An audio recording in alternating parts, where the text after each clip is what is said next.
Bien, nous allons commencer. Bonsoir à tous. Bienvenue pour cette rencontre exceptionnelle autour du livre Just Giving du professeur Rob Reich de Stanford, en présence prochaine de notre ministre de l'Éducation nationale et de la jeunesse, Jean-Michel Blanquer. Nous sommes très heureux de vous accueillir ici au BAL, qui est un superbe lieu dédié à la photographie et à l'image, créé en 2010 par Diane Dufour et Raymond Depardon. Je vais donner la parole à Diane dans quelques instants pour vous parler un petit peu de ce lieu et de la superbe exposition de photos qui est juste derrière moi. Je voudrais aussi adresser un remerciement spécial à 3 personnes qui nous ont aidés à monter cet événement. D'abord à Jérôme Collère, qui est cofondateur de la chaire Philanthropie et qui nous a mis en relation avec le BAL.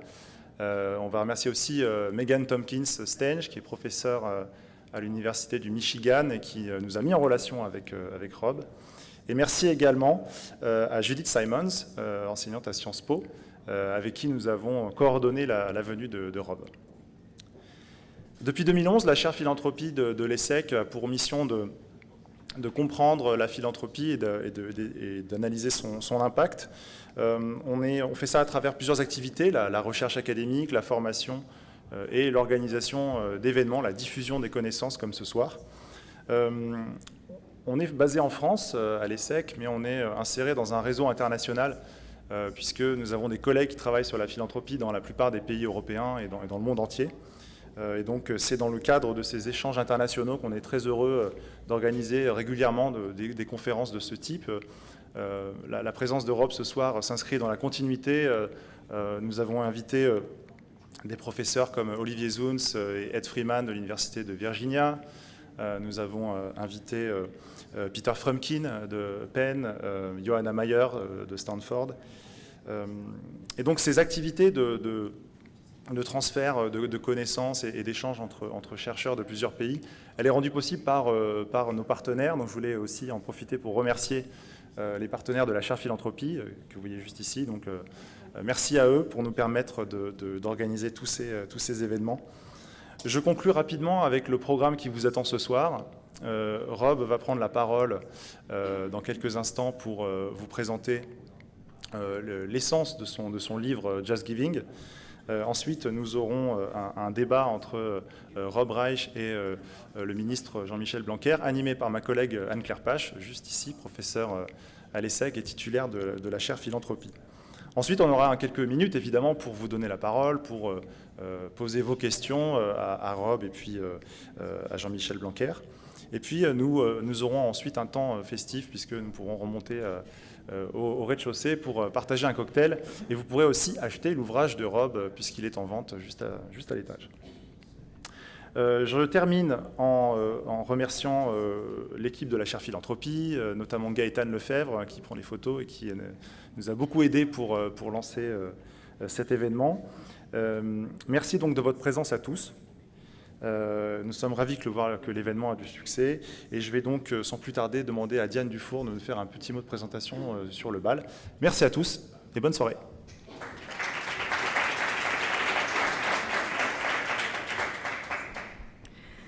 Bienvenue. Oh là là, je suis moins grande. Bienvenue. Donc je suis Diane Dufour. J'ai créé le BAL il y a 10 ans avec Raymond Depardon, Christine Vidal. C'était une grande aventure de créer un lieu totalement indépendant, à but non lucratif, dans ce nord de Paris, qui donc n'était pas très doté en lieu dévolu aux arts plastiques. Nous sommes dévolus justement à l'image contemporaine sous toutes ses formes, principalement photographie, cinéma, vidéo.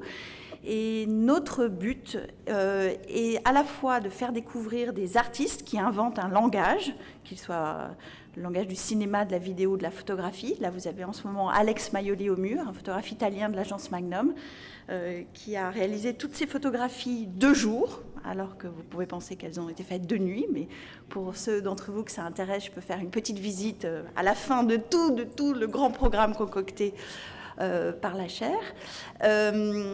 Et également de montrer le monde tel qu'il va ou tel qu'il va un peu moins. La grande phrase qui nous a guidés pour créer le bal, c'était une phrase d'Agamben, hein, de qui et de quoi sommes-nous les contemporains. Donc le bal a un peu cette double vocation, une vocation esthétique, des nouveaux langages, une vocation politique, hein, être dans la cité, sous toutes ses formes. Alors nous faisons deux choses, nous faisons des expositions, ça vous l'avez compris, et nous faisons des programmes que les Anglais appellent, j'aime beaucoup cette expression, visual literacy. Visual literacy, je dis ça pour Rob. Voilà, visual literacy, qu'est-ce que ça veut dire? C'est que nous apprenons aux jeunes, beaucoup de jeunes, 2000 jeunes par an, à lire des images. Donc nous leur apprenons à devenir des regards citoyens, sensibles, critiques par l'image. L'image qu'ils affectionnent, l'image qu'ils produisent, qu'ils échangent, l'image qu'ils adorent, contrairement parfois au texte ou au langage oral. Ils sont très à l'aise avec l'image et donc nous profitons de ce goût pour les former à des sujets de citoyenneté. Le corps, la mémoire, l'espace, les différences, l'autre, soi, nous, eux, vous. Voilà, c'est des notions très très importantes et qui nous permettent de, peut-être pour ces jeunes de l'éducation prioritaire avec lesquels nous travaillons en priorité, de les sensibiliser, de les armer, de leur redonner un peu le goût de participer à la chose commune, ce qui est évidemment fondamental. Alors voilà, nous allons dans les écoles primaires, les collèges et les lycées pour leur apprendre. Ce sont des programmes entre 40 heures et 100 heures, donc vous voyez, c'est des lourds programmes, c'est comme des formations en quelque sorte. Et nous travaillons avec donc à peu près 70 établissements par an, ce qui à l'échelle du bal est gigantesque, et à peu près 50 artistes nous aident à travailler, et professionnels, auprès de ces jeunes.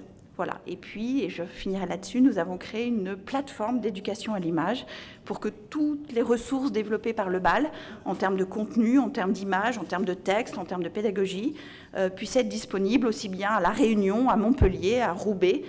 Et donc, nous travaillons aujourd'hui dans 12 académies.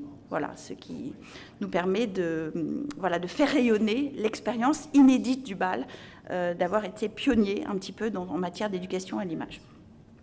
Voilà, je voulais remercier évidemment la chaire Philanthropie de l'ESSEC parce que et Jérôme Collère, bien sûr, qui nous a aidés à créer le BAL, parce que c'est un grand moment d'avoir des philanthropes ou des gens qui pensent la philanthropie au BAL.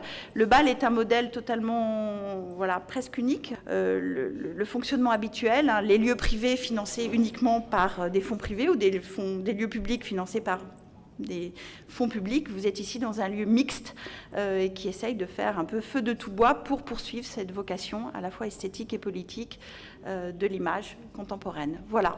Merci beaucoup, merci de votre attention et à bientôt.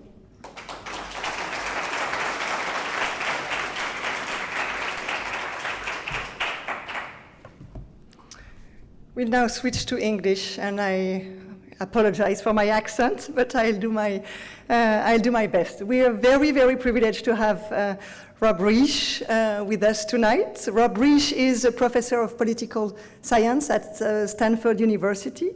He's the faculty director of the Center for Ethics in Society and the faculty co-director of Stanford Center of Philanthropy and Civil Society, also known as the PACS, which we have to say was one of the inspiration when we created this chair in philanthropy at ESSEC.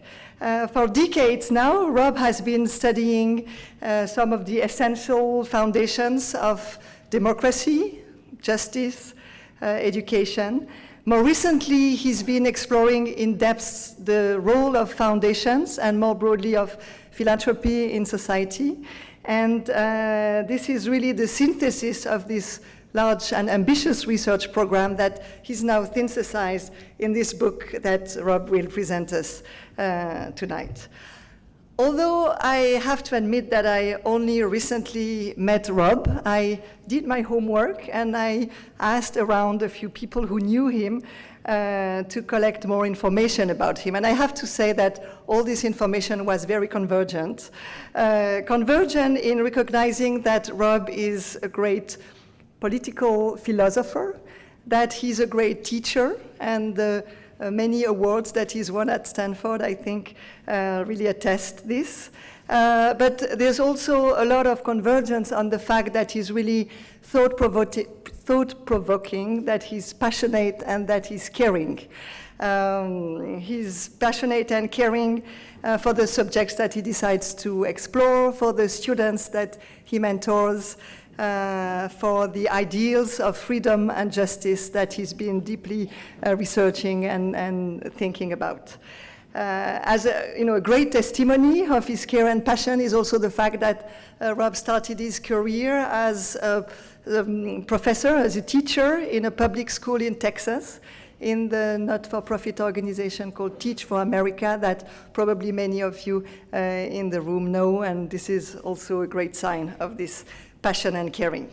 For all these reasons, we are very privileged to have Rob with us tonight to share his latest research on the role of philanthropy in democracies and some of the limitations of the role as he's been identifying. And we're going to also, we hope to engage with ministers, we never know, but we hope to be able to engage in a discussion with our Minister for Education and Associative Life, since he's today one of the persons in France in charge of the not-for-profit sector. So Rob, thank you so much for being with us. The floor is now yours.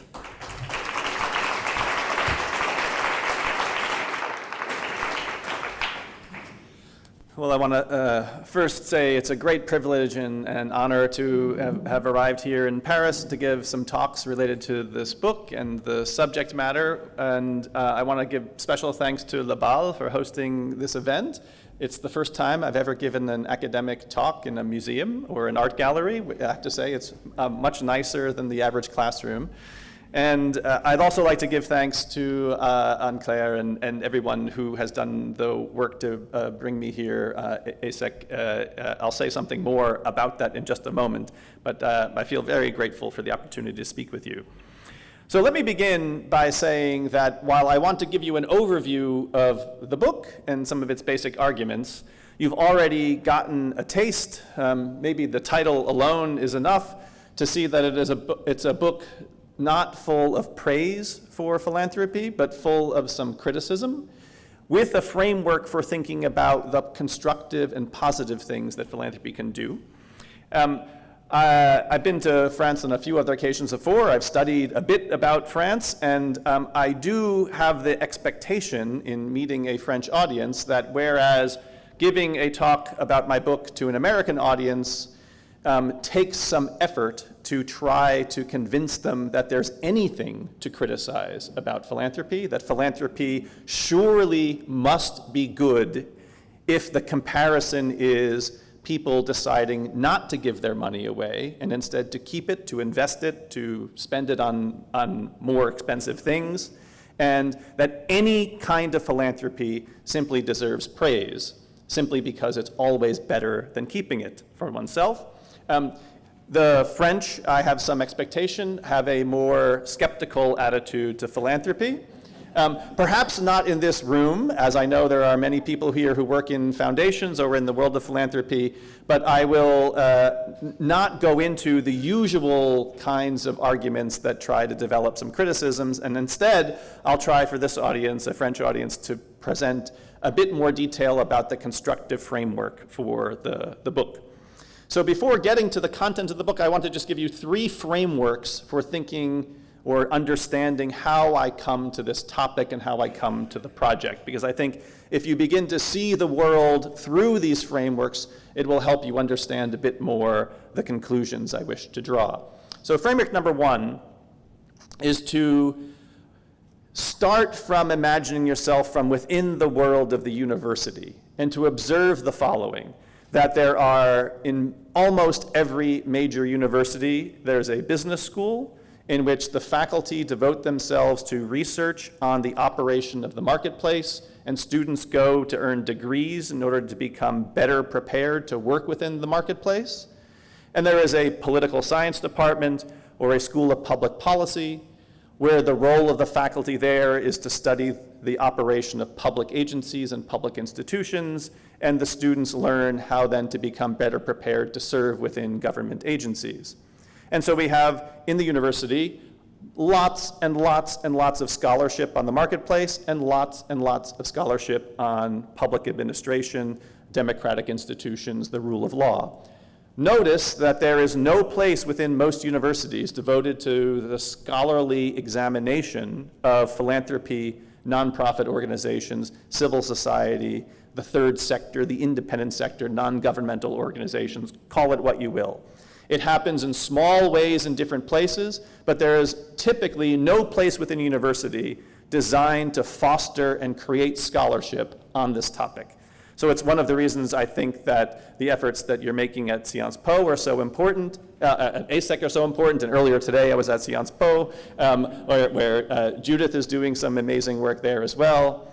And the PACS, the Center on Philanthropy and Civil Society that's existed at Stanford for, roughly speaking, 12 years, we hope not to export any of the conclusions that we make as scholars, but to export the model of studying philanthropy, because it's through those efforts that we think overall will improve the outcomes for people anywhere they happen to exist. Now, notice that I think it's consistent with the idea of academic attention to philanthropy that one should have the permission to criticize it strongly. It will come to feature in some of the remarks I make at the tail end about the constructive role philanthropy can play. Okay, framework number 2. As you've heard in the introduction, my own disciplinary training is as a philosopher, and in particular, I study political philosophy, and I want to try to focus your attention on how to understand the role that philanthropy can and should play within a democratic setting. So what democratic theory would say about philanthropy. And I want to contrast this with 2 other orientations that when scholars write about philanthropy, they often take these other orientations. So orientation number 1, probably familiar to all of you in the room, is to talk about how philanthropy should be more effective or more strategic, or to measure the outcomes it aims to bring about. And part of what the academic approach to studying philanthropy is meant to do is to help install an orientation towards effectiveness. Now, my colleague at Stanford, Paul Brest, who used to be the dean of the law school and was for 10 years the president of the Hewlett Foundation, one of the largest foundations in the United States, has written several books about strategic philanthropy and effective giving. And I think there is indeed much to learn from that. But what I want to suggest to you is it's fundamentally a short-sighted and insufficient way to study philanthropy. Why? Because effectiveness as such has nothing good about it. That might seem a surprising statement, but let me put it to you more directly. Effectiveness is what a philosopher would call a second-order value. It is only a good thing to be effective if effectiveness is attached to an independently first-order good end. I'll give you an example. Let's say we were trying to be effective. This is an example from my colleague Paul Brest, who readily admits to the criticism I'm giving. Let's say we wanted to try to be more effective at developing a car to drive more quickly from point A to point B. We would have, in that respect, a better car because it's quicker at getting us where we want to go. Now, that could turn out to be good if it's an ambulance that's delivering someone injured to the hospital. We would all think that's a good thing. On the other hand, if it's bank robbers who now have a car to take the money more quickly and leave town, it would be a bad thing. So effectiveness as such can't in and of itself be good. We have to know that we're being effective at a good end. And if philanthropy is very effective at undermining democratic government, democratic institutions, we should criticize it strongly for its being effective. It would be better to have ineffective philanthropy that undermines democratic government, because what we want from philanthropy is to support democratic ideals. So a philosophical standpoint properly focuses our attention on what the good outcomes or ends are meant to be. We should only strive for effectiveness at things that are independently good, and I want to suggest to you that one way to think about that is to strive to understand what's democratically valuable that philanthropy can contribute to. So that is the setting in which I orient my understanding. I want not to ask how we can make philanthropy better on its own. It's better with respect to how it operates in a democratic society or a democratic setting. That's the fundamentally philosophical perspective I wish to take. Third framework, I want for the moment for all of us to acknowledge that there are a minimum 2 different kinds of philanthropy that, to my analysis, deserve different kinds of attention. There is the small, charitable, and voluntary behavior of almost all citizens in most societies who make voluntary contributions or volunteer their time on behalf of causes that are related to the betterment of other people. So call this ordinary giving, the basic idea that people are oriented to try to support efforts that aren't just about their self-interest. And then a second type of philanthropic activity that I'll just label for convenience, big philanthropy, the efforts of especially wealthy people to create corporate forms, a private foundation, a corporate foundation, or simply write very, very large checks. And what I want to do tonight is to pay less attention to ordinary giving and more attention to big philanthropy and big donations. So in the United States context, chiefly private foundations. You know the general list of them: the Gates Foundation, the Hewlett Foundation, the Rockefeller Foundation, the usual suspects here. I don't know enough about the context of French foundations, so I hope in the question and answer session I can learn more about whether there are similarities or big differences. All right, so with those 3 frameworks, let me now turn my attention for the remainder of my comments to give you just a brief taste of some of the arguments in the book.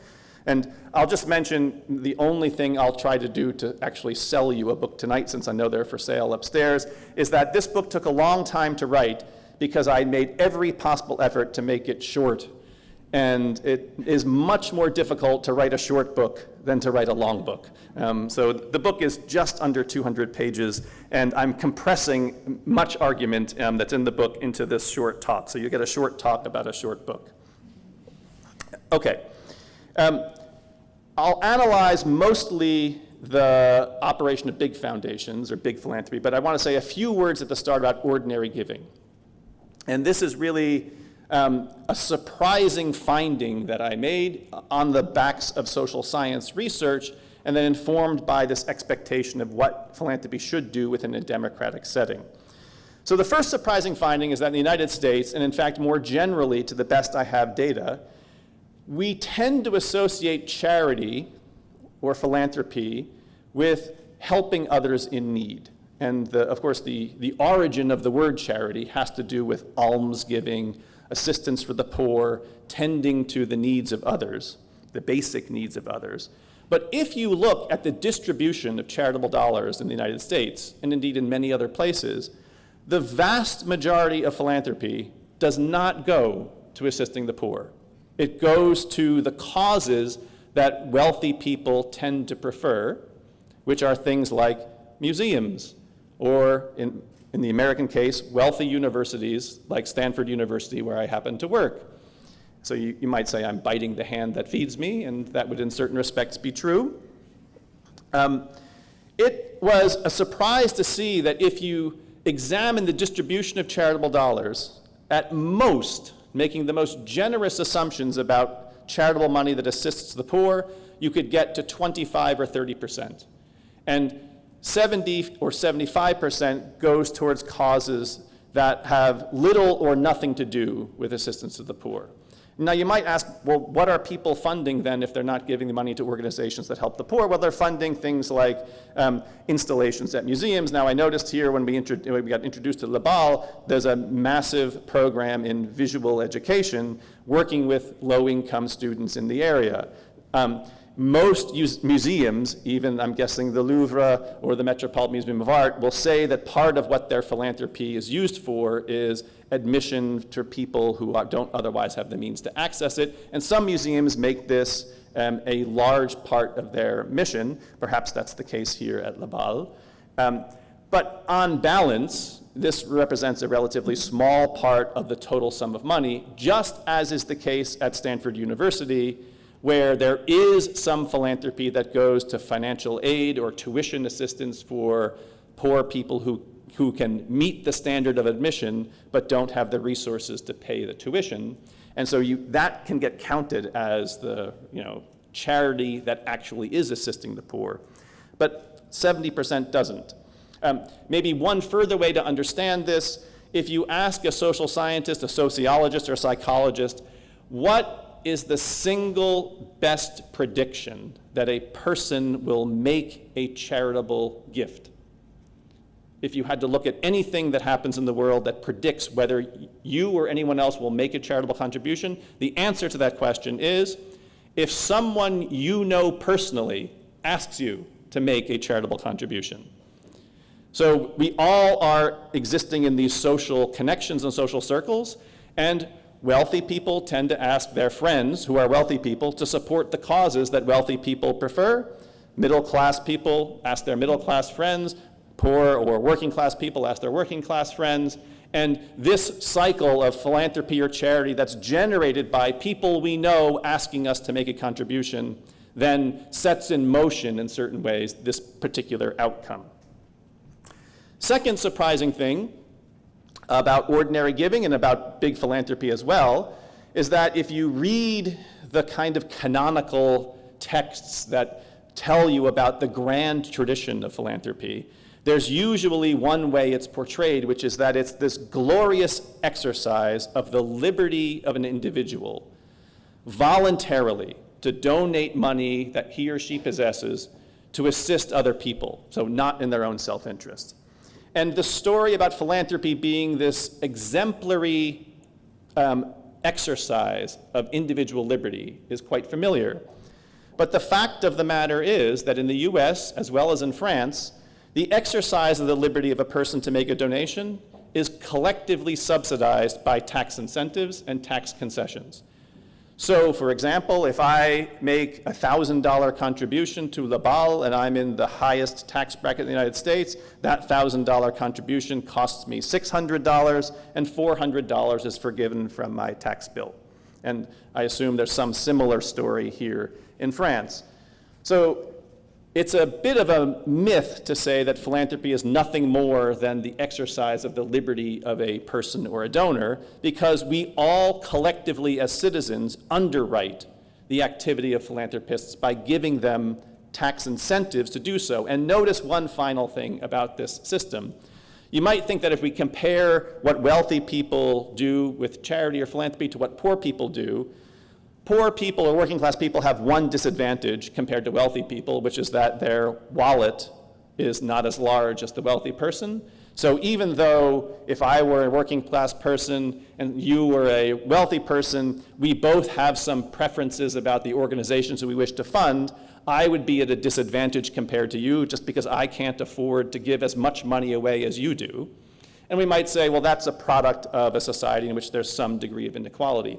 But the insult here is that the tax mechanism itself, the tax policy itself, massively further advantages the wealthy person.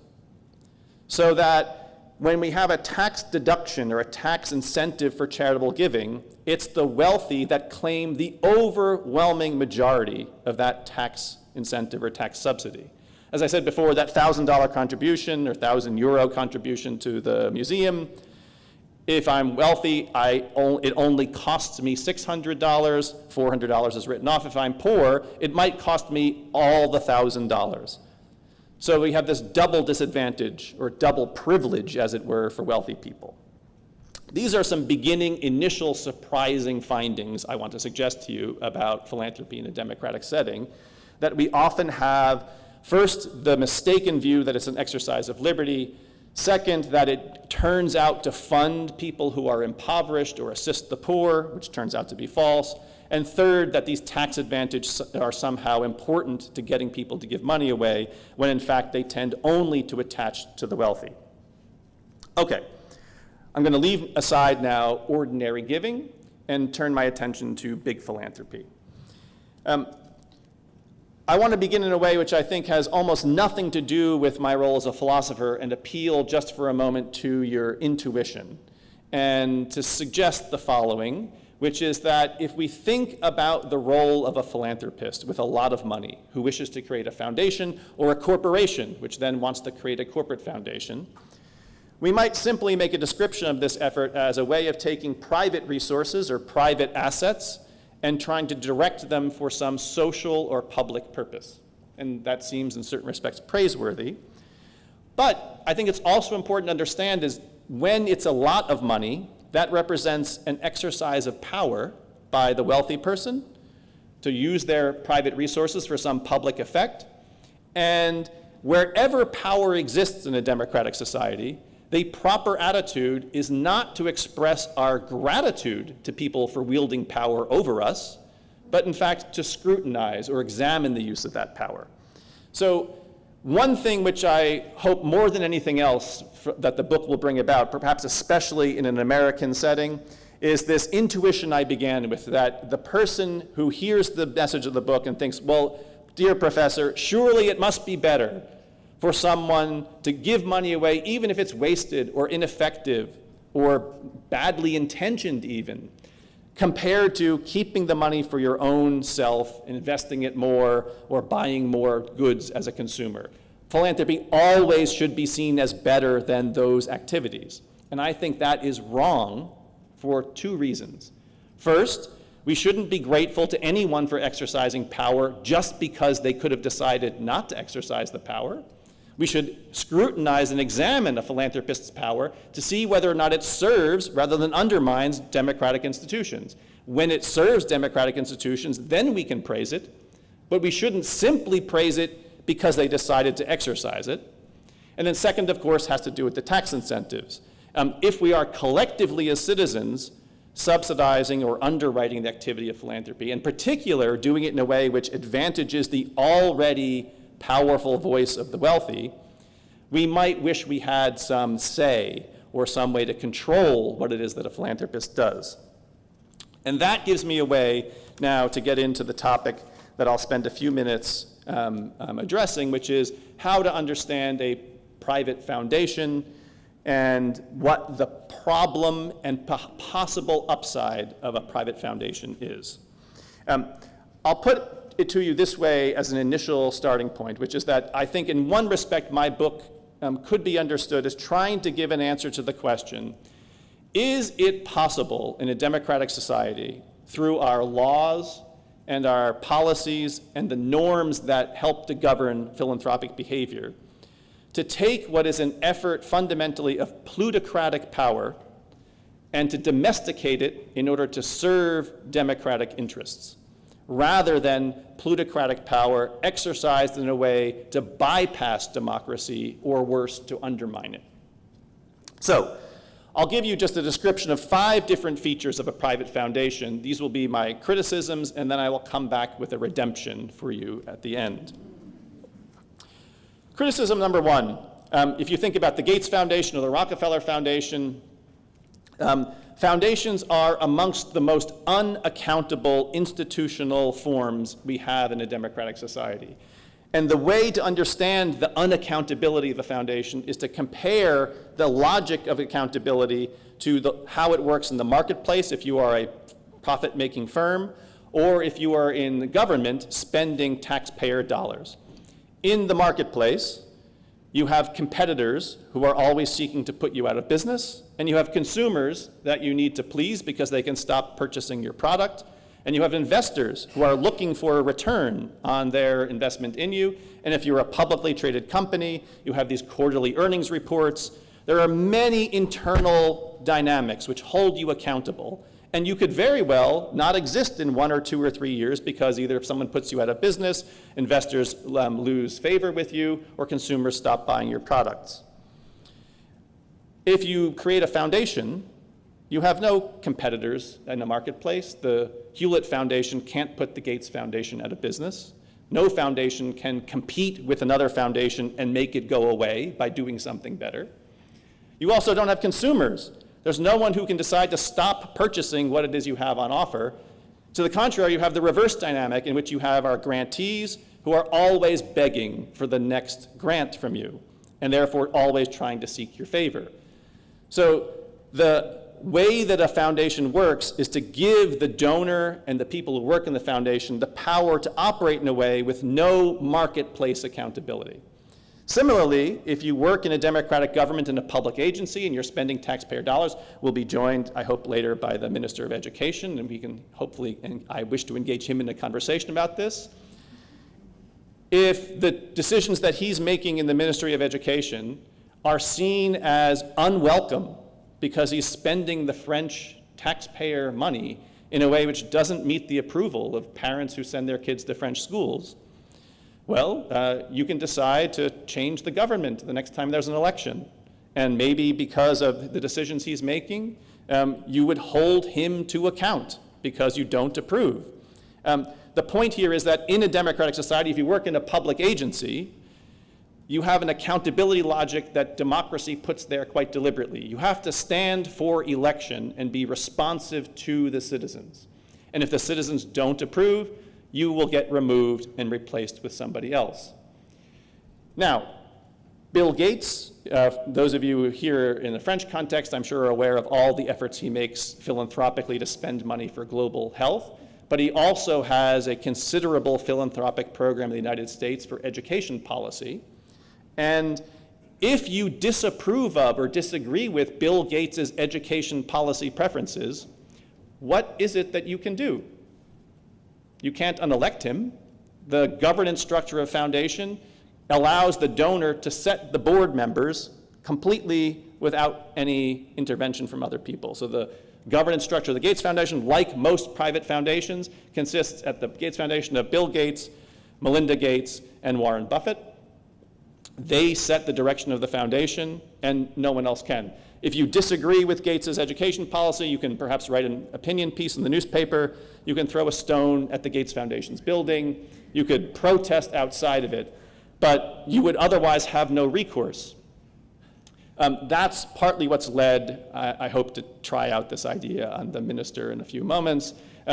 Bill Gates has been described by many people as the United States' unelected school superintendent. And to be honest, I think that's not far from the truth. The point here, of course, though, is just to say that one feature of foundations is that by design, they are immune from marketplace accountability and immune from electoral accountability, making them fundamentally unaccountable entities. If you don't like what a foundation is doing in its spending, as an ordinary person, you have basically no recourse. Second feature of a foundation, many foundations have extremely low transparency, so that if we wanted simply to learn more about the strategies or the outcomes of a foundation, or even to know that a foundation existed, you would not be able to find it out necessarily. In the United States, there are more than 100,000 private foundations. 90% of them do not have a website. So that if you were a nonprofit organization looking to raise money, and you wanted to, in your area, to look for foundations that could fund you, you might not even be able to determine whether a foundation existed or find then out how to apply for a grant. The law requires foundations in the United States to make very minimal tax filings about how the money in the endowment was invested, how people in the foundation are paid, and how grants are made. But this does not need to be put on a website. You don't need to make any of the evaluations available, and it's, I think, an astonishingly low transparency. Third unusual feature of foundations. By law, by design, here in France and in most places as well as in the US, foundations are designed to honor the donor's wishes and the donor's wishes alone. So that whatever the donor prefers to do philanthropically sets the mission for a foundation in perpetuity. So these two things go together. Donor direction, and over what time horizon? A perpetual time horizon, an eternal time horizon. The law creates a foundation so that it will live forever. I'll come back to that in a moment, but I'll show you for a minute just what seems to me the strangeness, even the perversity of this arrangement. What this means is that if a donor creates a philanthropic entity and gives it a very narrow mission, because that's what they're interested in, and they're using their liberty to set the mission of what they do, that mission will live past the donor's death, and every successive grant manager, program manager, has to live up to, legally speaking, legally enforceable, whatever the donor's intentions were, except in the rarest of circumstances. Here's an example from my home territory. I work at Stanford University, a place of great philanthropy. And Stanford was created in the 1880s, and a generous donor in the early 1900s made a contribution to Stanford University to benefit a student who comes from the Midwest who doesn't have the money to attend Stanford University and who arrives at Stanford via horse. Stagecoach. Now, of course, by the 1940s and 50s, there were no students who arrived at Stanford on a horse. And Stanford, in order to use the money that had been given to it by this generous donor, had to go to court to sue the family, the grandchildren or whoever they were, to allow them to change the purpose from what the initial donor had set. To put it differently, why would anyone believe that an effective use of money, even by someone who made their money and said, I am wiser than the government, I am wiser than most people who are around who would be able to create good benefits, and I feel I am so wise that even in 200 years, my wishes will turn out to be wiser than anyone who is then living. If you want philanthropy to be effective, it seems to me you would never imagine that someone who is dead for 200 years, we should allow that person's wishes to rule in perpetuity. The way that an economist might speak of this would be to say, it's an especially unusual institutional design in which we allow the dead hand of a donor to reach out of the grave and to strangle all future generations about what they might prefer to do with the philanthropic assets. Finally, the fifth odd feature is to remind you once again that philanthropy is generously tax advantaged, or there are tax concessions that go along with it. I'll share a story that I share in the book, which is about George Soros, to give you an illustration of what this looks like. I think anyone who works in a foundation is aware of this. So when George Soros, the story goes, was creating his philanthropic entities, the Open Society Institute and Foundation, he did what many philanthropists do. He hires a staff, and then they're then having an internal discussion before they go public to decide what their particular causes or programs should be. And they have a deadline before they're meant to make this public announcement. And there is some internal disagreement about how to decide what the final causes or programs will be. And at this conference table, George Soros is said to have slammed his fist on the table and said, God damn it, at the end of the day, this is my money, so we're going to do it my way.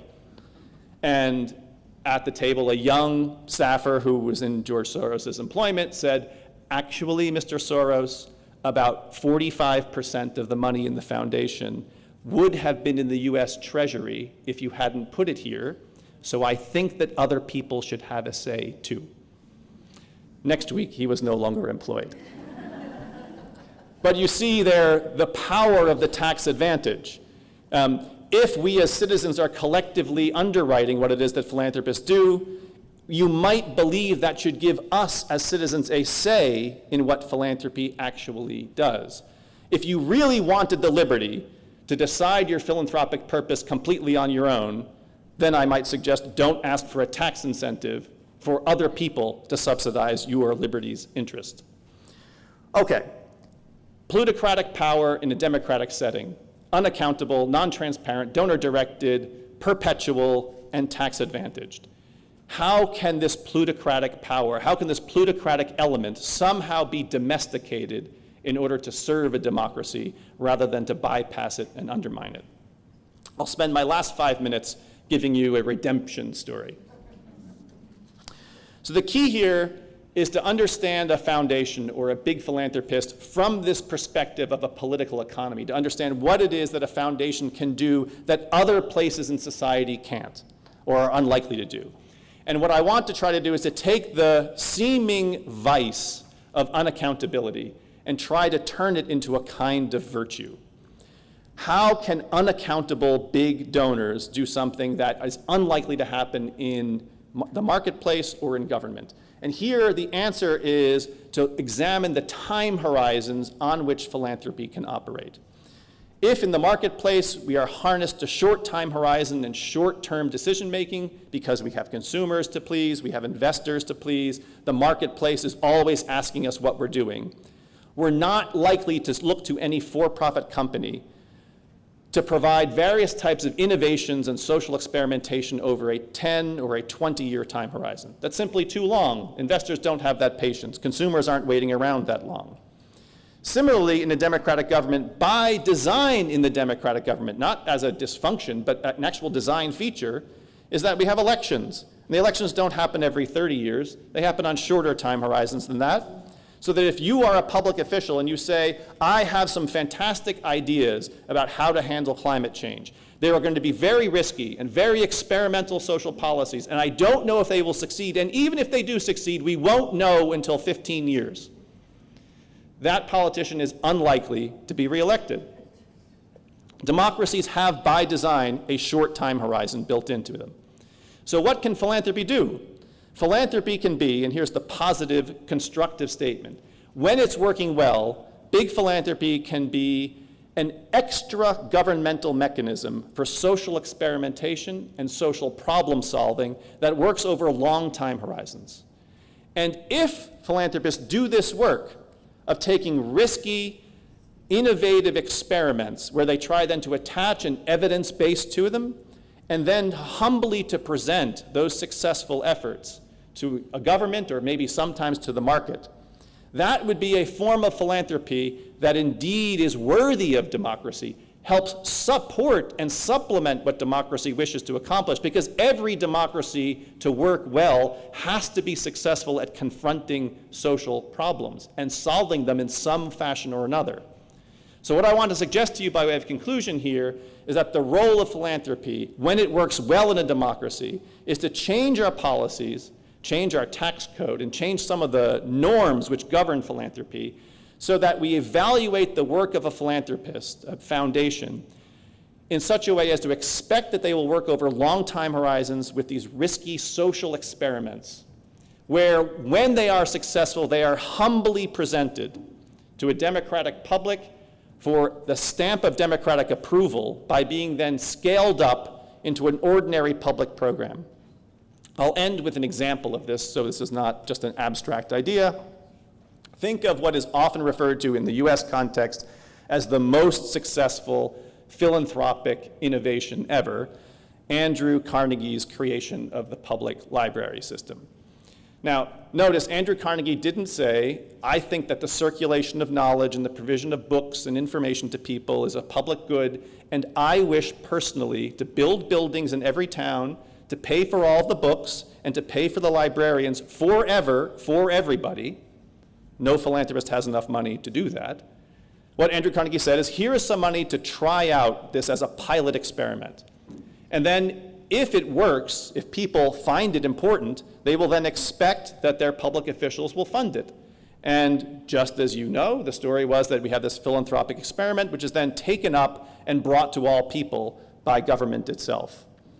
That's the form of a philanthropist's success, is to yield happily to a democratic body by attaching the stamp of democratic approval to it, rather than bad-mouthing the democracy, or saying, and what we often hear, I often hear in the US in particular, the philanthropists are needed because the public officials are slow and stupid, and democracy is filled with dysfunction, and we need the smart sector, the philanthropy sector, efficiently to provide public goods that the democracy can't or won't. That's to insult the very last stage of a successful philanthropic progression, which is handing off to the public a successful philanthropic innovation. With that, I'm going to yield the floor. I see our distinguished guest has arrived as well. So thank you very much, and I look forward to the discussion.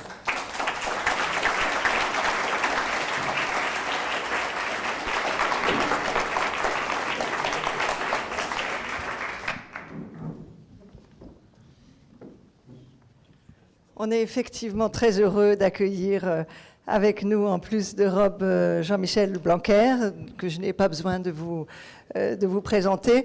Le format va être que Jean-Michel Blanquer va s'exprimer en français, Rob continuera à s'exprimer en anglais, je ferai un peu dans les deux langues.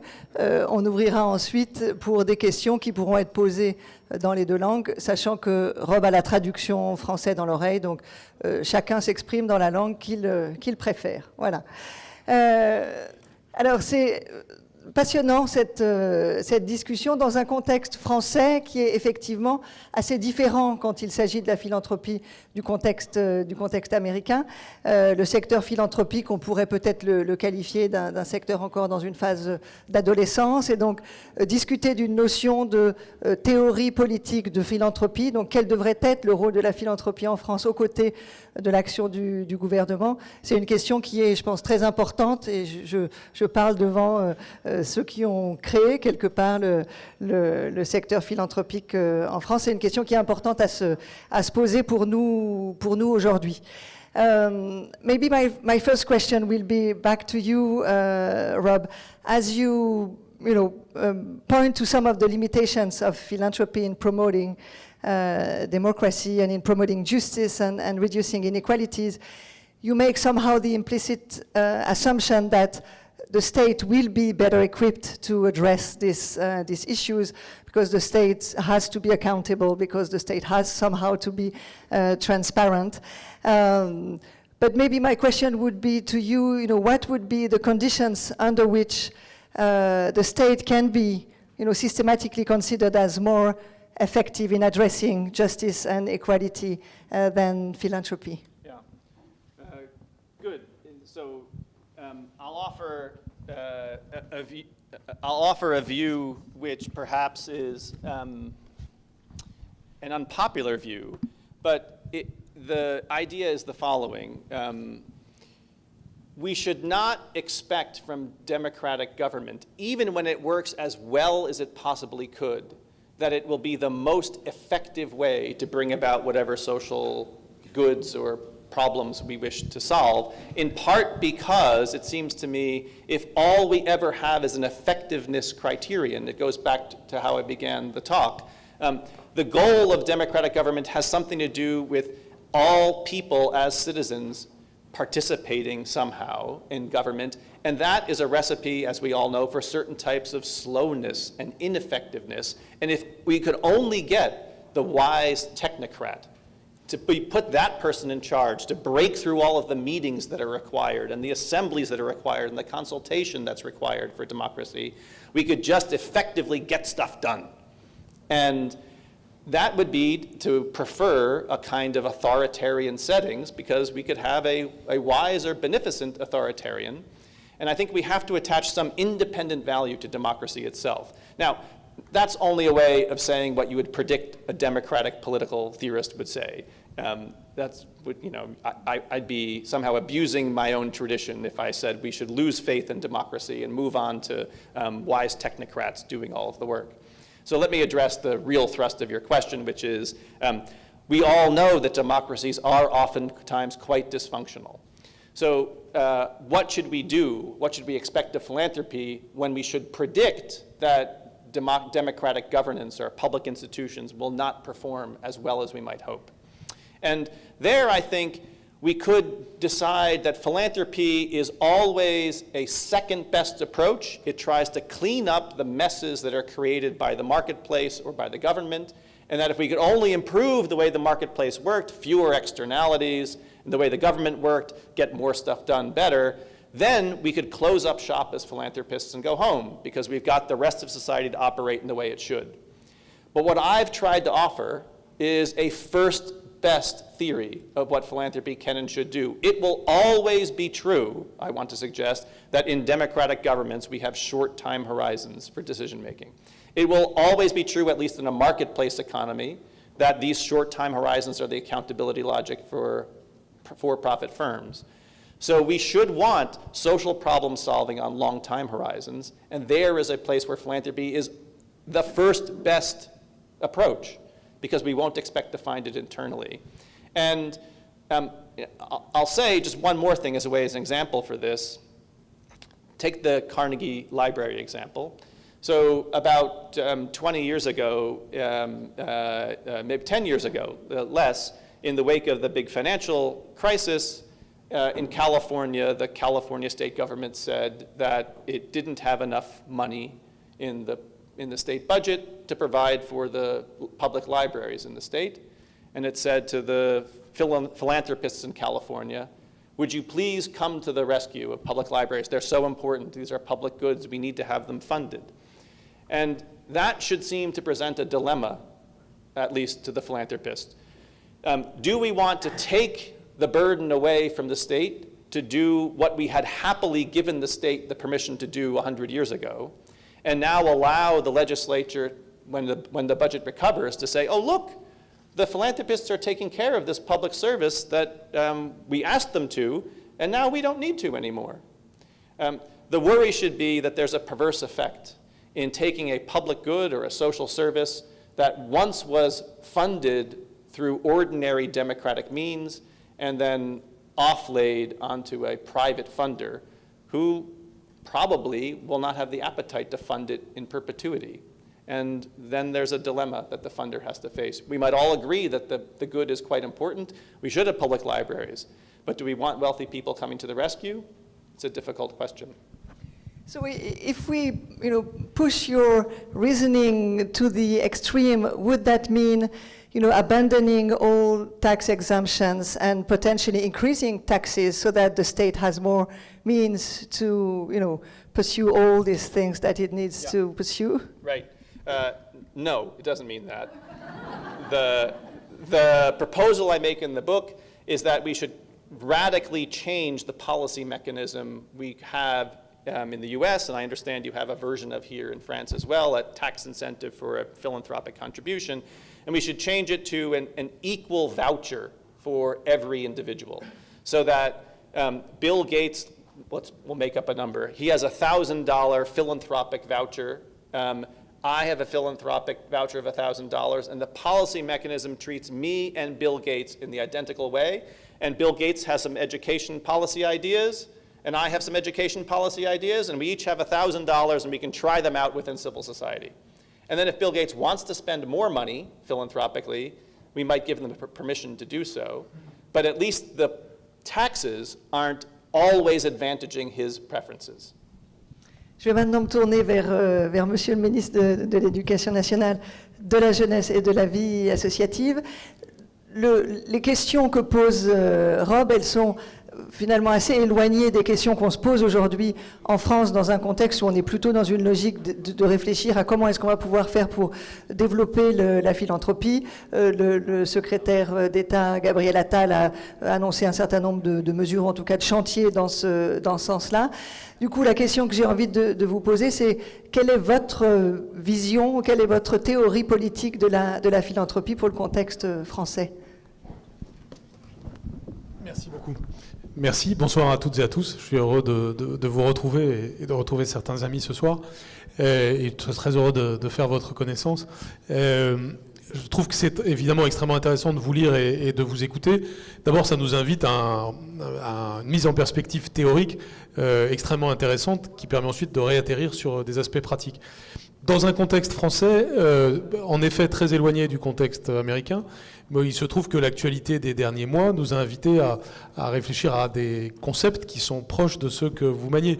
Je pense notamment au consentement à l'impôt, évidemment, qui est normalement quelque chose de très ancré en France et qui, pour autant, a vacillé ces dernières semaines.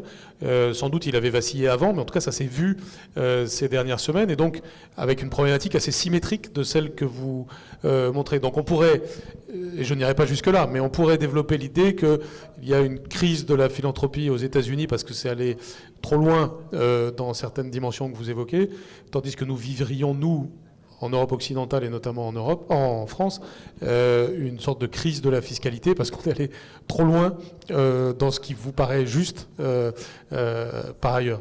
Je ne sais pas si je suis d'accord avec l'idée que je suis en train de prononcer, mais en tout cas, ça me fait réfléchir à ça. Le fait est que c'est toujours extrêmement important de réfléchir aux origines de l'impôt et du consentement. C'est-à-dire, nous savons tous que l'impôt est à l'origine de la démocratie, comme la démocratie est d'une certaine façon ce qui peut légitimer l'impôt. Dans l'histoire occidentale, l'Angleterre et la France sont les premières à entrer dans ce type de logique, précisément d'abord parce qu'elles font la guerre, que faisant la guerre, il faut récolter de l'impôt, et que récoltant l'impôt, il faut avoir le consentement de ceux qui payent l'impôt, c'est-à-dire par exemple dans le cas anglais, les barons anglais. Et c'est ces barons anglais qui, au XIIIe siècle, vont imposer quelque chose qui ressemble à un début de consentement démocratique au roi d'Angleterre. Et même l'habeas corpus, au XIIIe siècle, a cette naissance-là. Donc, il y a un lien très étroit entre guerre, impôt, régime politique. Un lien parfois paradoxal, puisqu'on débouche de la guerre jusqu'à la démocratie, et d'une certaine façon d'un développement de l'aristocratie vers la démocratie. Ces réflexions, on les a déjà dans l'Antiquité pour des raisons comparables. Et la réflexion sur monarchie, démocratie, aristocratie est articulée avec l'enjeu de qui paye l'impôt et du consentement que cela provoque. À la Révolution française, il n'y a pas immédiatement le suffrage universel, comme chacun sait, et si ce n'est d'un point de vue théorique en 1793, et ensuite, ça paraît normal à tout le monde que l'impôt soit censitaire pour tenir compte tout simplement que le vote soit censitaire pour tenir compte du fait que voilà, on a droit de participer à la décision politique parce qu'on a mis de l'argent au sein de la boîte commune. Tous ces éléments-là sont en fait des sous-jacents de nos régimes politiques, et on a tendance à les oublier, mais ils sont là en souterrain. Et dans la crise que nous vivons en France, ces choses-là ressortent très fortement et nous obligent à réfléchir aussi à la transparence de la dépense publique et à la rationalité de l'impôt. Bien sûr, ces sujets-là sont en quelque sorte mis en exergue par des sortes de crises quantitatives, donc quand il y a entre guillemets trop de philanthropie aux États-Unis ou trop d'impôts en France, mais en réalité ça nous renvoie à des sujets qui sont là quoi qu'il arrive. Une fois qu'on a dit ça, je pense qu'on voit bien qu'on a atteint certaines limites dans les deux endroits. Encore une fois, symétrique, ça arrive souvent dans la comparaison États-Unis et France, et que si je comprends bien ce que vous dites, et je peux me tromper, aux États-Unis, on devrait commencer quand même à être attentif à ne pas aller trop loin dans les logiques philanthropiques et à retrouver un petit peu de puissance de l'État, de puissance régalienne au travers d'un système d'impôt plus fort. Pour moi qui connais un peu l'Amérique latine aussi, c'est une réflexion qu'il faudrait aussi pour ces pays où, dans un certain nombre de cas, on peut s'inquiéter du trop faible impôt. L'impôt soit à un niveau qui parfois peut être en dessous de 20% des revenus, et ceci très souvent crée un problème d'adhésion politique et puis un problème de moyens publics de l'État. Donc c'est un sujet qui est pour les États-Unis, mais qui aurait été de manière différente vaut pour probablement tout le continent américain. Tandis qu'en Europe, on pourrait affirmer que nous sommes dans une crise de l'impôt parce que nous sommes allés trop loin et on cherche parfois une sorte de relais par la philanthropie à notre crise de l'impôt, ou en tout cas des relais par des choses qui ressemblent à la philanthropie. Je pense à des choses que, évidemment, Anne-Claire Pache et beaucoup de gens ici connaissent bien, c'est-à-dire l'économie sociale et solidaire, tout le secteur tiers, finalement, qui aurait vocation à relayer l'État dans ses compétences sociales. Tout ceci devrait sans doute nous mener à réfléchir à un point d'équilibre, quelque part au milieu de l'Atlantique, sur le fait que nous devrions avoir une vision assez de ce qui est raisonnable comme taux de prélèvement public d'un côté et de ce qui est raisonnable comme système d'encouragement philanthropique de l'autre côté. On voit bien qu'il y a un pourcentage de prélèvement public, enfin une fourchette du prélèvement public qui est finalement acceptable par le bas, avec en dessous duquel ce n'est pas bien parce qu'il y a un problème d'adhésion au contrat politique, et au-dessus duquel ce n'est pas bien parce qu'il y a une forme de matraquage fiscal qui rend les choses insupportables. Et inversement, pour la philanthropie et les risques que vous avez extrêmement bien décrits, et évidemment, c'est très convaincant ce que vous avez dit.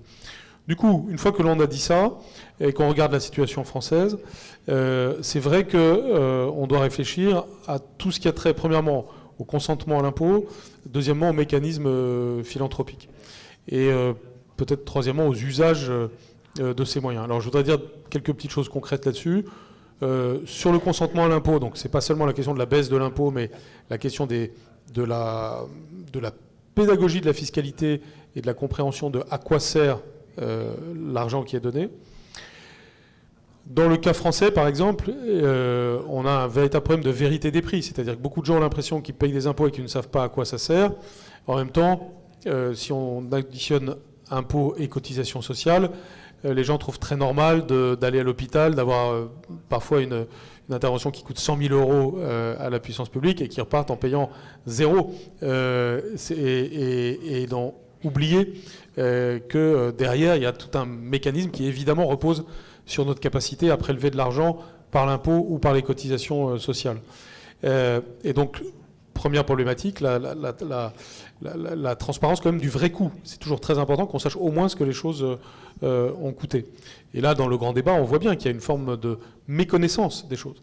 Et ceci nous renvoie à un sujet très éducatif qui est l'éducation du citoyen aux enjeux budgétaires, aux enjeux fiscaux, à la compréhension de ce qu'est le budget de l'État et de ce qu'est l'État-providence, finalement. Ah, ça, c'est le problème du consentement. Deuxième sujet, c'est la philanthropie. C'est-à-dire, en France, notre sujet est plutôt d'arriver à la stimuler, puisqu'elle n'est pas encore suffisamment forte, et dans quelle mesure elle est légitime dans ce qu'elle complète de l'action de l'État. Là, il y a quelques idées qui peuvent être présentes, notamment par justement les exemptions fiscales. Ça existe déjà, bien sûr, en France, mais on pourrait imaginer d'aller plus loin dès lors que l'objectif social serait clair et qu'on tienne compte des leçons des excès américains dans notre façon de faire. Et puis il y a une troisième chose qui, je trouve, est un petit peu à la croisée de tout cela, qui fait partie des idées que j'ai mis dans le grand débat, enfin que j'ai mis dans le grand débat ces dernières semaines, c'est-à-dire l'idée d'avoir des budgets participatifs pour les moyens que nous donnons aux associations. Puisque en France, ce n'est pas les associations qui donnent pour prolonger l'action de l'État, c'est l'État qui donne pour que les associations puissent agir dans la société, dans l'ensemble. Et donc aujourd'hui, on a un fonds associatif, et j'ai proposé qu'on puisse, à l'échelle de chaque département de France, faire un budget participatif autour de ce fonds associatif. Et je ne sais pas si on va finalement aller au bout de cette idée, mais si on allait au bout de cette idée, ça signifierait qu'en fait, on réinvente une forme de consentement à la dépense publique, mais dont la mise en œuvre est en réalité faite par le monde associatif, c'est-à-dire le monde non étatique, mais qui parfois est beaucoup plus habile que l'État pour accomplir de l'action sociale. Donc on voit bien que le raisonnement fonctionne dans plusieurs directions. C'est d'abord la question du consentement à ce qu'on donne, consentement à ce qu'on dépense, et avec un acteur État et un acteur associatif, et que, à mes yeux, tout est question d'équilibre, et tout est question de relation entre le consentement que l'on a donné à ce qu'on a donné et l'utilité sociale de cet argent qui a été donné. Je pense que ça doit nous faire réfléchir aux règles de la philanthropie en France. Et le cas américain doit évidemment nous aider. C'est ce que fait la chaire philanthropie, évidemment. Et deuxièmement, que ça doit nous faire réfléchir à des façons d'être créatifs dans le futur sur ces méthodes. Et ce qui peut-être serait très intéressant, c'est qu'à l'échelle européenne, pas seulement à l'échelle de la France, mais à l'échelle européenne, de nouvelles manières de faire se développent. Et pourquoi pas des expérimentations entre les États-Unis et la France sur des sujets comme ça. C'est un peu utopique de dire ça dans le contexte géopolitique actuel, mais après tout, il faut aussi fonctionner avec des utopies de ce genre et imaginer ce que seraient en tout cas des propositions théoriques dans ce sens, et après on verrait si on arrive à les mettre en œuvre. Please. May I ask a question? Oh, because I think this provides an interesting opportunity to try out this transatlantic utopia. I know you're the Minister of Education, and I'll try to make a proposal, the same proposal, but in two perspectives. First, I'll make it as the American philanthropist. We'll call that person Bill Gates, and then perhaps from a different perspective. So imagine that here in France, you had the equivalent of Bill Gates, who said the following. Yes, this social system in France that provides public schooling, we're happy it exists, but it's inefficient. It's far too centralized. It fails to experiment in any meaningful way. And I wish to use my philanthropic resources now to try out a bunch of educational policy experiments in the French public system by offering donations in very large quantities to French schools to try things out that are different from what the minister wants us to do. Precisely because centralized governance is not a laboratory for experimentation. Dear French minister, do you support our philanthropic experiments where you are accountable, but the philanthropist isn't? That's the first perspective. Of course, the second perspective would be to understand the way you described the participatory budgeting. Perhaps there would be welcome ways in which we could give to citizens a voice in some amount of the allocation of public funds, in which ordinary people then use their different preferences to say, we want to try out some experiments. One region does it this way, a different region tries it out in another way. But notice that that mechanism allows for different citizens to express their voices rather than giving special power to a very wealthy individual who thinks that there's not enough innovation and experimentation in the public education system. Alors, d'abord sur la première question, bon, c'est théorique puisque presque personne en France ne critique le système éducatif, mais je vais quand même me projeter dans cette vision théorique. Ça se passe, ce genre de choses arrive un peu en fait. Bon, d'abord, qui est parfois un peu de critique, et puis ensuite que certaines personnes se disent, eh bien, essayons quelque chose d'alternatif. Et on retrouve évidemment les avantages et les risques que vous décrivez. Du côté des avantages, aujourd'hui, c'est vrai qu'il y a un développement des écoles hors contrat et que certaines d'entre elles se présentent comme un peu à l'avant-garde pédagogique. Et parfois elles peuvent l'être en effet, et que donc ça peut être intéressant parce que ça crée une sorte de stimulus pour le système public, même si tout de suite ça peut créer un certain nombre de problèmes, par exemple si c'est très cher d'y aller et que donc ça devient un petit peu quelque chose qui aggrave les différences sociales. Mais en tout cas c'est quelque chose qui se déploie un peu en France actuellement et qui a un côté intéressant et un côté dangereux, à la fois pour l'accentuation des inégalités, et puis aussi pour certaines dérives qui peuvent exister. Alors ensuite, du côté des risques graves, il y a évidemment le fait qu'il peut se passer n'importe quoi dans ce cadre. Et donc là, s'agissant de la France, on met de grands garde-fous à ces questions, parce que par exemple le fondamentalisme islamiste, qui lui-même peut bénéficier de moyens financiers très importants venus de l'étranger, peut utiliser ce canal. On a donc voté une loi récemment pour que je puisse interdire l'ouverture d'une école, même d'initiative purement privée, ou même en fermer une, dès lors qu'il y a un certain nombre de critères. Alors le cas le plus typique, c'est le fondamentalisme islamiste, mais ça peut être une autre raison. Donc ça, c'est du côté des garde-fous vis-à-vis de quelque chose d'extrême. Ensuite, ça laisse quand même la place à des écoles qu'on appelle hors contrat, c'est-à-dire qui ne bénéficient d'aucun argent public, parce que sinon on a aussi des écoles privées qui ont en France des moyens publics. Pour ça, en France, même les écoles privées sont publiques, en fait. C'est ça. Il faut avoir ça, il faut bien saisir ça. Et donc, il y a vraiment une petite catégorie qui sont les privés qui ne sont pas publics du tout. Et donc, en effet, je pense que si ça allait trop loin, ça poserait des problèmes et qu'on ne l'accepterait pas, parce qu'on a cette vision qu'on doit garantir quand même une forme d'égalité et qu'on doit éviter des dérives. La deuxième question, je l'ai déjà un peu oublié, c'était quoi déjà? C'était the participatory budgeting and the experimentation through citizen participation rather than the power into the hands of a small number of very wealthy people. Ah oui, c'est ça. C'est que, oui, ce que j'ai exposé, c'est un petit peu la problématique inversée, puisque c'est de l'argent public pour des acteurs sociaux privés d'intérêt général, avec au milieu les citoyens qui décident comment allouer cela. Donc c'est un petit peu l'inverse de moyens privés qui viennent intervenir sur le champ qui normalement relève du public.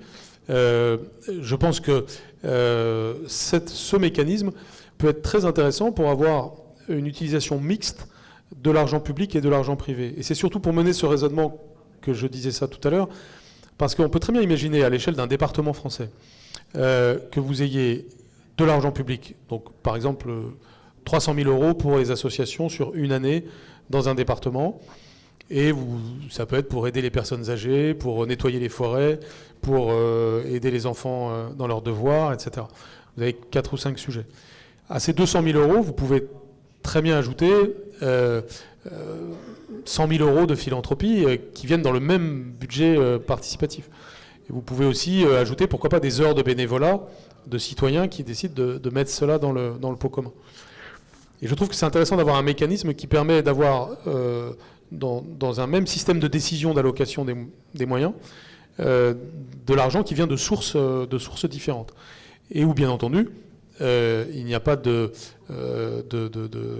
vote préférentiel pour celui qui a mis de l'argent. Celui qui met l'argent accepte que ça rentre dans un ensemble décidé par les citoyens. To continue trying to work on this utopia of sharing ideas between the two sides of the Atlantic, you have in front of you someone who has the power concretely to change and to set regulations and laws regarding philanthropy in a French context. Based on your research and on your years of experience in that field, what would be your recommendation in terms of the framework, the political framework that would be necessary to combine philanthropic ideals with democratic ideals? All right, so I'll just give you policy proposals or conclusions, which then if you can translate tomorrow into law, amazing. All right, proposal number 1, get rid of the tax incentives that give systematic favor to the wealthy and instead replace it with something we could call a philanthropy voucher. The size of the voucher isn't of that much concern to me, but give that equally to all citizens. So that's number 1. So we keep an incentive for giving, but we convert it in a way that it makes equal the voice of all givers insofar as the policy is itself concerned. Number 2, make much higher the transparency requirements of philanthropic entities, foundations in particular. I think I told a story about how the unaccountability of foundations allows them to experiment on these long time horizons, but that's consistent with demanding that we have much higher transparency expectations so that foundations are required to report what their strategies are, announce what their evaluations have been, subject themselves to the scrutiny and criticism of fellow foundations or citizens or grantees or beneficiaries or public officials. So we raise the transparency requirements. And finally, get rid of perpetuity. Perpetuity is too long a time horizon. I'm in favor of long time horizons, but not eternal time horizons. And so we should have requirements that all foundations spend out the entirety of their assets within, say, 40 years after the initial donors die, and let the philanthropists of the future replace and replenish those older philanthropists. And here, I should just add for this audience, there's an early chapter in the book that's a history of how other societies at different times have organized philanthropy. And I include a short description of an amazing essay by, I think I'll pronounce the name close, Robert Turgot, am I close? Turgot, in the French Encyclopedia, in which he is the most powerful critic of perpetual foundations, and he wishes to wipe them entirely off the map. And I take some inspiration from him and from John Stuart Mill. So Long time horizons, yes. Perpetual time horizons, no. Vous avez tout ce qu'il faut pour un projet de loi pour le futur. J'aurais encore des tas de questions à poser, mais je crois qu'il est temps qu'on... D'accord. Qu'on ouvre les questions pour la salle. Je crois que Jean-Michel va devoir nous quitter dans quelques minutes, mais donc s'il y a une question pour Jean-Michel, c'est tout de suite. Et puis ensuite, on continuera la discussion avec Rob.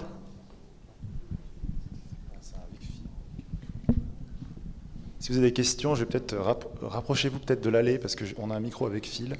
Si vous pouvez vous présenter et poser votre question, soit en français, soit en anglais. En français, c'est très bien. J'ai une question. Bonjour Monsieur le Ministre, bonjour Monsieur Reich. Avant que Monsieur le Ministre vous partiez, alors je m'appelle Carole Masseis-Bertonèche et j'ai fait une thèse sur la philanthropie en 2003 et publié un livre à l'époque. Et pour vous dire à quel point la philanthropie n'était pas populaire à l'époque, mon éditeur, qui était les presses universitaires de Bordeaux, ne voulait pas écrire le mot philanthropie parce qu'il m'avait dit non, ça ne se dit pas en France, ce mot-là ne s'emploie pas. Voilà, donc c'est vrai que la philanthropie a fait du chemin depuis 2006. Ma question est la suivante, c'est la définition de qu'est-ce qu'une mission de service public finalement. Qu'est-ce qu'on définit comme mission de service public? Parce que on a parlé beaucoup des écoles, de l'enseignement secondaire, primaire et secondaire. On n'a pas parlé de l'enseignement supérieur. Est-ce que l'enseignement supérieur est du même ordre que l'enseignement primaire et secondaire, ou est-ce qu'il a un statut autre? Et ces missions de service public, une fois qu'on les a définies, qui les gère et qui les finance? Est-ce que les missions de service public, comme il est dit parfois aux États-Unis, sont mieux gérées ou mieux financées par du privé, sont plus efficaces? Parce qu'aux États-Unis, c'est ce qu'on entend dire, que l'efficacité vient souvent plus du privé que du public. Ou est-ce que ces missions de service public sont mieux gérées et financées par de l'argent public? Mais ma première question, Monsieur le Ministre, c'est qu'est-ce qu'une mission de service public? Est-ce qu'elle ne peut pas varier dans le temps? Est-ce qu'il y a des priorités qui peuvent varier? Par exemple, la dépendance, à l'heure actuelle, devient une grande priorité. Est-ce que l'enseignement supérieur, maintenant, est la même priorité qu'il était avant? C'est la question que je me pose. Voilà, parce qu'elles peuvent varier. Et aux États-Unis, elles ont varié. Parce que l'enseignement supérieur, qui était en partie financé par du public, par de l'argent public, jusque dans les années 60, 70, est maintenant presque entièrement financé par de l'argent privé, parce que les priorités des États aux États-Unis ont switché. Maintenant, ils ont des missions de service public qui sont beaucoup plus importantes que financer l'enseignement supérieur. Voilà. Merci beaucoup. J'aime beaucoup cette soirée. parce que vous me faites vibrer toutes les cordes de ma harpe sur différents sujets. Parce que en écoutant Bob Reich, je pensais un sujet qui est classique pour la chaire de philanthropie, c'est-à-dire la motivation du don. Pourquoi est-ce qu'on donne? Moi qui suis toujours un optimiste sur la nature humaine, je crois vraiment au don. Je pense que ça existe pour de vrai. Mais c'est vrai qu'il y a toute une série de théories de tous ordres, et notamment anthropologiques, pour expliquer que le don suppose toujours le contre-don et qu'on fait toujours les choses pour quelque chose, même si c'est pour se faire plaisir moralement, c'est déjà une forme de rétribution. Le fait est que moi je crois au don et je pense qu'on peut fonder une société, on fonde une famille par exemple sur le don et je pense qu'on peut fonder une société sur le don. Mais ça se discute et surtout d'un point de vue politique ça se discute très fortement. Mais votre question elle est la question qui vient ensuite, c'est-à-dire de la définition de la mission de service public. Alors là aussi ça fait vibrer j'allais dire le cœur, sur un mot comme ça va pas être le cœur, mais la corde du professeur de droit public que je suis initialement, puisque la notion de service public, c'est évidemment un graal conceptuel pour tous ceux qui réfléchissent au droit public. Et bien entendu, comme pour tout graal conceptuel, il n'y a pas de réponse, c'est la quête c'est le chemin qui est la réponse. Puisque, comme vous l'avez dit vous-même, il y a une variation de la définition, c'est une variation éternelle en quelque sorte. Cela dit, il y a classiquement deux manières de définir le service public, soit un critère organique, soit un critère matériel. Donc le critère organique, c'est en fonction de qui agit. Donc, est une mission de service public, ce que l'État fait. Par définition, si l'État le fait, ou une collectivité publique, c'est un service public. Cette définition a plein de limites et elle est très discutable. Parce qu'évidemment, très vite, on voit que des entités non publiques font des missions de service public et que des entités publiques font des choses qui ne sont pas du service public.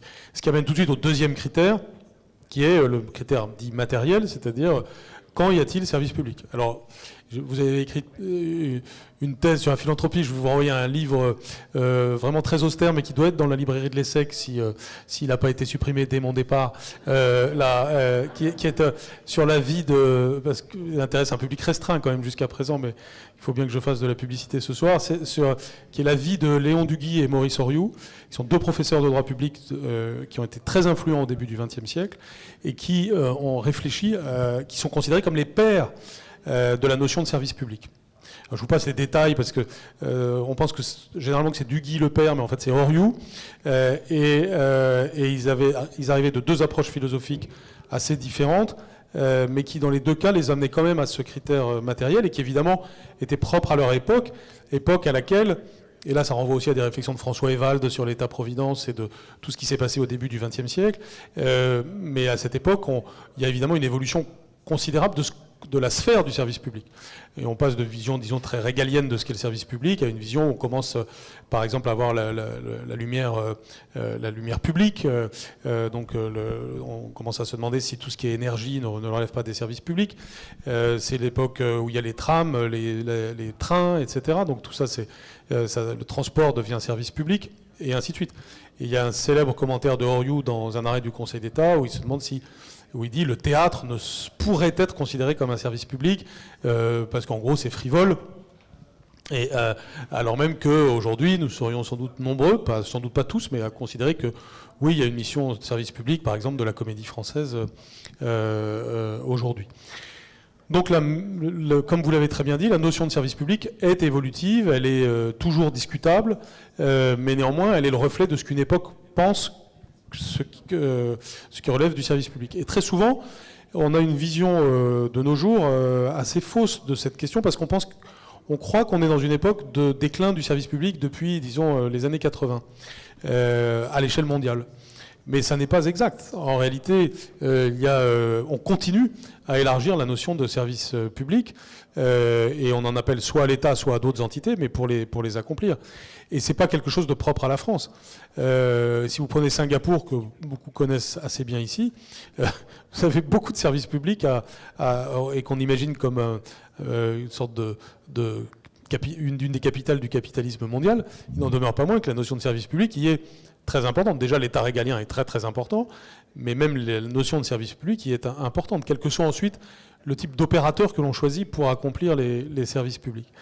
Donc le service public n'est pas du tout une notion du passé, c'est au contraire quelque chose qui ne cesse de s'élargir parce que même la mondialisation conduit à la notion de bien commun, donc il y a des biens communs mondiaux, donc il y a des services publics de nature internationale ou supranationale, a fortiori dans le contexte européen. Donc pour conclure, enfin pour dire quelque chose d'un peu conclusif sur un sujet si vaste, je pense que le cercle ne cesse de s'élargir et que s'élargissant, il oblige évidemment à ne pas avoir une vision uniforme de ceux qui l'accomplissent et qu'on doit raisonner en cercle concentrique avec un État garantissant à la fois le premier cercle des services publics et garantissant sur les autres cercles du service public, enfin de l'accomplissement de missions de service public, que des règles du jeu sont respectées. Et ça me paraît très important. Et c'est pour ça que je vois en termes de partenariat la relation État, monde associatif et personnes privées, que ce soit des entreprises ou des individus, pour concevoir ensemble ce que peut être une mission de service public. Et je pense que ça, c'est pas quelque chose de spécifiquement français. J'ai donné l'exemple de ce que pourrait être une idée à l'échelle d'un département, où on mêlerait les acteurs pour accomplir un service public en mêlant les citoyens à cet accomplissement. Ce qui a le mérite aussi de créer des phénomènes de responsabilisation. Mais je pense que dans tout pays du monde, il y a cet impératif de mêler les enjeux des acteurs différents qui accomplissent le service public et de mêler les citoyens à la définition du service public et aux grandes décisions de service public. Merci beaucoup. Il faut que vous y alliez. Un grand merci de votre présence ce soir.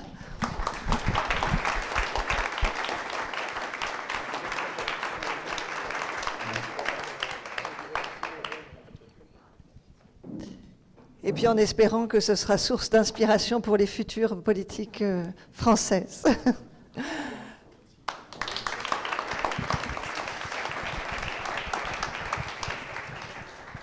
On a encore à peu près, on va dire, 10 minutes pour des questions. Moi, j'en ai plein d'autres, hein, donc si vous en avez pas, il n'y a pas de problème. Ah, là-bas.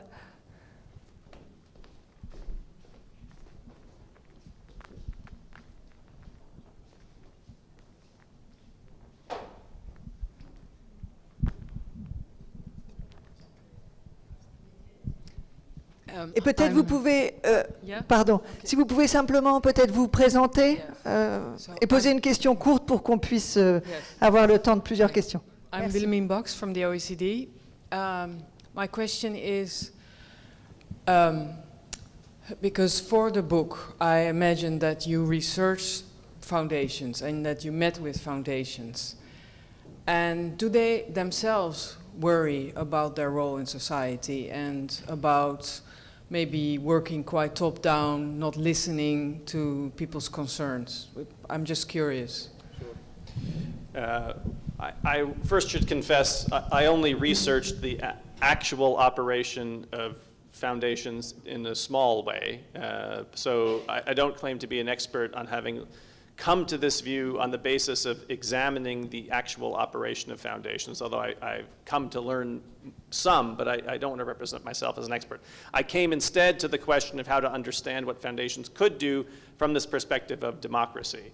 But now that I've lived in California, on the West Coast, philanthropists, the ones who made their money through technology primarily instead of through banking or oil or extractive resources, I do think that there is a growing orientation to philanthropy which fits some of what I think was behind your question, the idea that the voices of those whom one is trying to help actually are not that important, because if you can engineer better outcomes, Bill Gates has sometimes said that it's as if he would prefer that there's nothing more than a software patch to install on the global public health system, if only that were possible, because that would be so much easier to bring about good outcomes.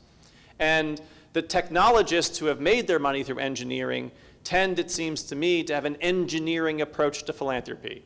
They're trying to engineer social outcomes and simply do good things to people rather than do things with them, thereby oftentimes ignoring their voices in the meantime.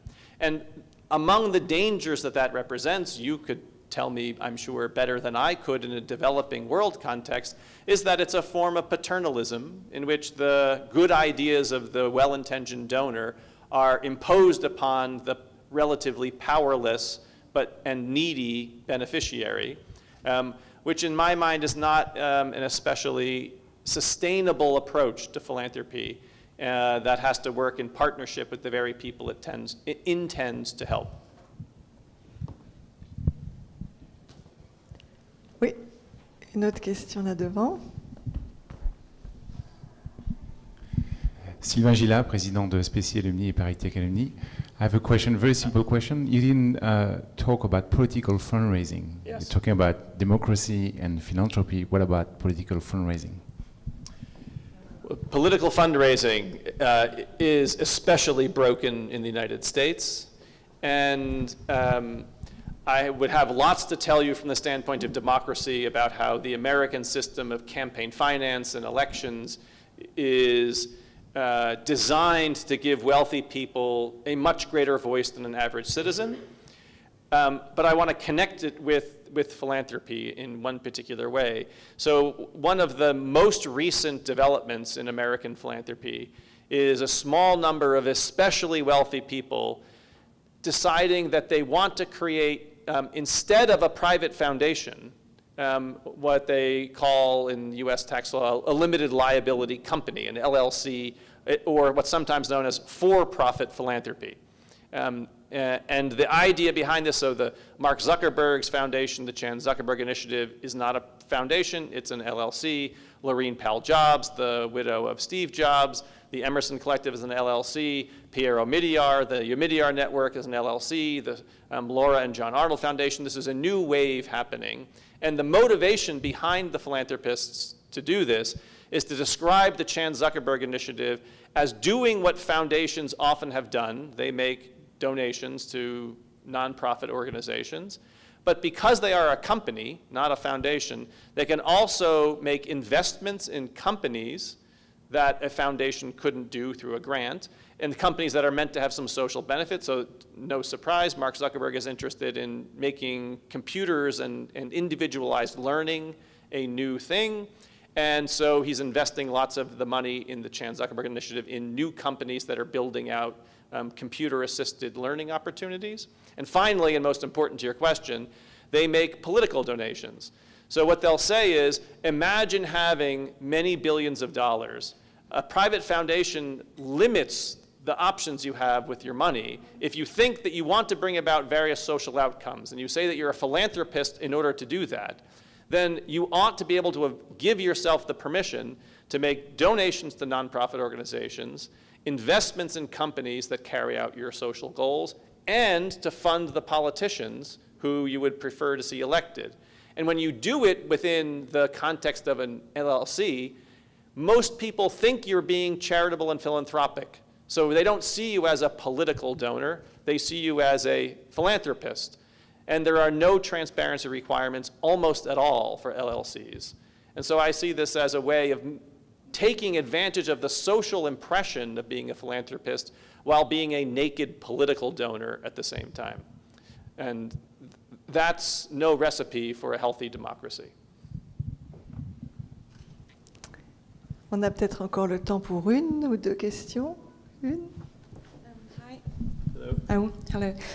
Compared to the French society, American society is pretty reluctant to all interventionism. So I would like to know, in order to make philanthropy more democratic, how one can enforce the accountability of foundations. Yeah. All right, so how can one enforce accountability of foundations? So I described before a few laws or policies that could do something. Much higher transparency, get rid of perpetuity and force by law all foundations to spend out their assets within 20 or 40 years of the donors dying. And then I have occasionally tried out in a question like this the following proposal. So let me try it with you and see what you think. Sometimes when I make a presentation in an American audience and the audience is mainly people who work in foundations, I know that I'm not likely to receive a sympathetic hearing. And so I begin by suggesting to them that I, as a professor at Stanford, benefit from an institutional design that they likely think is unjustifiable and completely crazy, which is that I have tenure and I have unaccountable job performance for the entirety of my life. So as a tenured professor, no one holds me to account. The dean can't tell me what to do. I teach a few courses. I get to research what I want, publish if I want to. Complete unaccountability. And indeed, most philanthropists think, most people think tenure is crazy. What could possibly justify having tenure for a professor? My answer is something similar to foundations. It gives permission to faculty or researchers to take experimental research investments or approaches that might produce innovations or knowledge or truth that you wouldn't see happen in a company or you wouldn't see happen in a public agency. But now here's the important thing to get to accountability. You might be wondering, what does this have to do with my question? And here's the answer. In my ordinary life as a professor, every single day of the week, for the most part, certainly every week, I have a draft of a paper and I go to present it to my colleagues, and the job of my colleagues is to tell me how terrible and inadequate my ideas are, and just to subject their scrutiny and criticism to anything that I had to say. And if I want to publish something, I don't just send it off to a journal that says, we're so happy to have this contribution, we'll print it next week. They subject it to peer review and a further round of scrutiny, and the same thing with a book. Everything in academia is organized around criticizing the views of your friends and colleagues. By contrast, in philanthropy, you have the same unaccountability, but almost no organized criticism or scrutiny. I don't know whether the same is here for people who work in a French foundation. I'm told this is true for people who work in American foundations, that in any room you walk into, you're automatically the best looking and smartest and funniest person in the room, because everyone is trying to get your attention and to pay you compliments, because what they want from you is your money. And if you want, as a donor, actually to learn to be a better philanthropist and to get criticism, it's very hard to manufacture the means in which your grantees will give you honest feedback, to tell you you did it all wrong, because that's unlikely for many people then to result in the next grant. So my idea of accountability for foundations or philanthropists is not to impose it necessarily by a law, but to try to take some of the social practices within academia and to see whether those would play out well within foundations. Dear grant makers, if you want to be a learning organization and to improve your philanthropic practices, wouldn't you like to have people who scrutinize your work and make constructive suggestions about how to improve, rather than always being the smartest, funniest, and best looking person, as nice as that might be?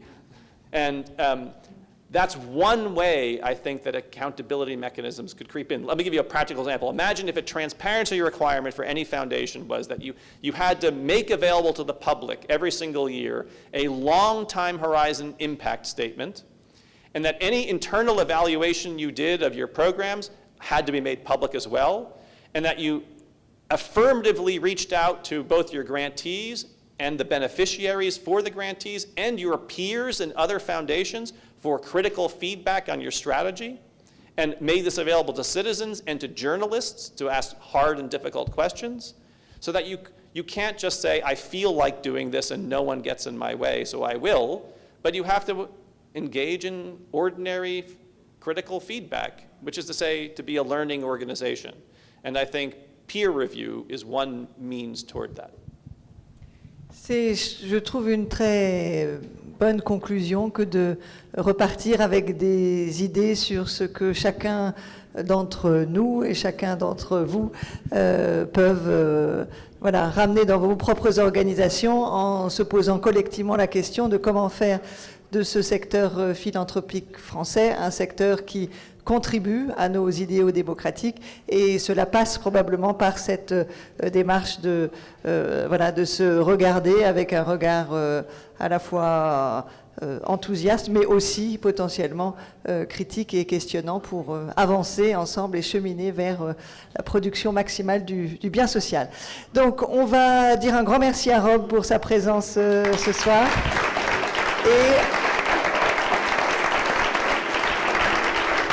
Thank you.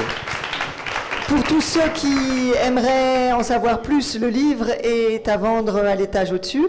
Et puis on peut surtout se retrouver autour d'un verre de l'amitié dans le café du bal juste au-dessus. Donc à tout de suite.